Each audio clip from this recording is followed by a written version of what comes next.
Assalamualaikum warahmatullahi wabarakatuh. Halo semuanya, apa kabar? Di sini kita akan belajar sejarah kebudayaan Islam SD atau MI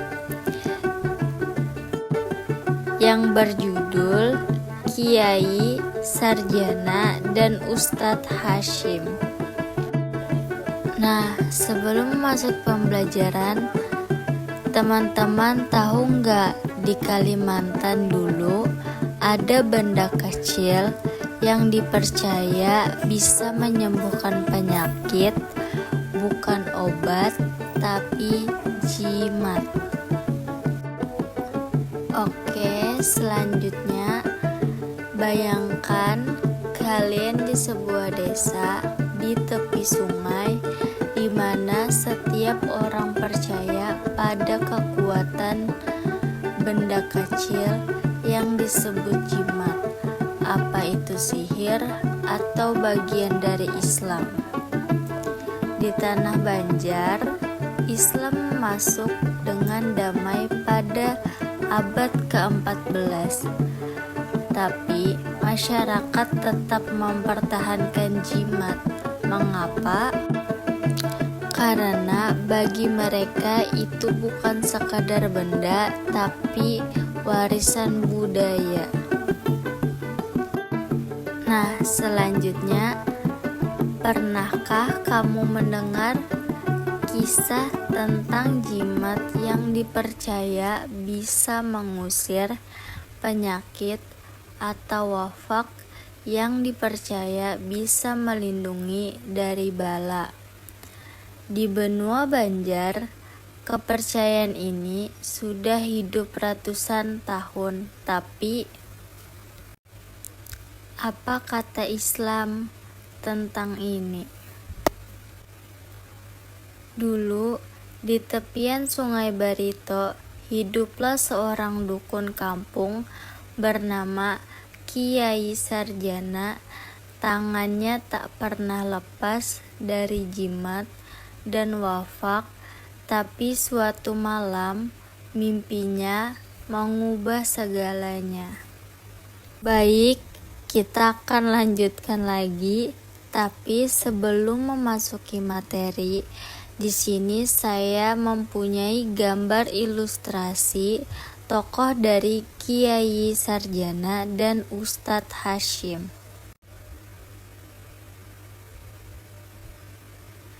Kiai Sarjana, beliau bukan kiai biasa.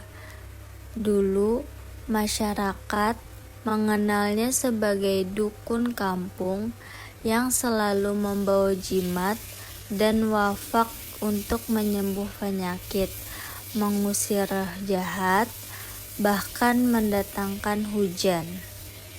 Selanjutnya, Ustadz Hasyim, seorang ulama muda dari Jawa yang mengikuti jejak Wali Songo, berdakwah dengan pendekatan budaya, bukan paksaan. Ia tidak melarang jimat secara kasar, tapi mengajak berdiskusi. Selanjutnya, di sini ada konsep. Apa itu jimat? Apa itu wafak? Mana yang dibolehkan dalam Islam? Dan mengapa budaya harus dipahami, bukan dimusuhi? Yang pertama, di sini saya akan menjelaskan jimat dulu. Pertama, kita akan menjelaskan jimat.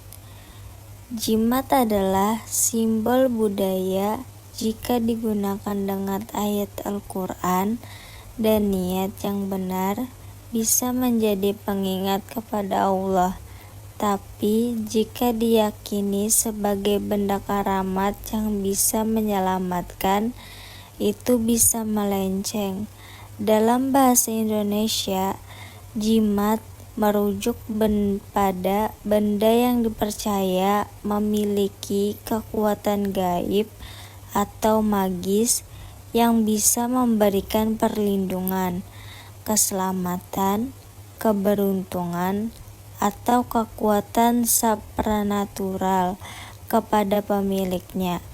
Dalam bahasa Arab, benda seperti ini bisa disebut tamimah atau ta'wid, yang berarti azimat atau benda pelindung yang dipakai untuk menolak bala. Selanjutnya, pengertian dari wafaq. Wafaq adalah sebuah benda atau tulisan yang terdiri dari susunan angka, huruf Arab, atau simbol-simbol tertentu yang disusun dalam pola khusus dan diyakini memiliki kekuatan gaib untuk tujuan perlindungan, penyembuhan, atau keberuntungan. Wafaq sering digunakan dalam tradisi mistik atau kepercayaan lokal sebagai sarana spiritual dan biasanya dibuat oleh orang yang dianggap memiliki ilmu khusus. Dalam Islam, penggunaan wafaq diperbolehkan hanya jika isinya berupa ayat Al-Quran dan tidak diyakini memiliki kekuatan sendiri selain dari Allah. Namun jika wafaq mengandung unsur syirik atau digunakan dengan keyakinan yang menyimpang, maka hukumnya haram. Selanjutnya, mana yang dibolehkan dalam Islam? Dalam Islam, yang dibolehkan adalah penggunaan wafaq atau jimat yang isinya murni terdiri dari ayat-ayat Al-Quran, doa-doa yang bersumber dari sunnah, atau nama-nama Allah, Asmaul Husna, dengan syarat bahwa benda tersebut hanya dianggap sebagai sarana, wasilah, dan keyakinan sepenuhnya tetap kepada kekuasaan Allah, bukan pada benda itu sendiri. Jika seorang yakin bahwa hanya Allah yang memberikan perlindungan dan kesembuhan, maka menggunakan tulisan-tulisan tersebut sebagai pengingat atau motivasi spiritual diperbolehkan oleh sebagian ulama. Namun, jika wafaq mengandung simbol atau tulisan yang tidak dipahami atau dipercaya memiliki kekuatan gaib tersendiri, maka hal tersebut masuk dalam larangan syirik dan berketentangan dengan ajaran tauhid. Oke, selanjutnya, mengapa budaya harus dipahami bukan dimusuhi? Budaya harus dipahami bukan dimusuhi karena budaya merupakan hasil cipta, rasa, dan karsa manusia yang mencerminkan identitas, nilai, serta cara hidup suatu masyarakat. Memahami budaya membantu kita memiliki akar tradisi, makna simbol, dan sejarah yang melatar belakangi perilaku atau kepercayaan suatu kelompok, sehingga dapat menumbuhkan sikap toleran, bijaksana, dan tidak mudah menghakimi.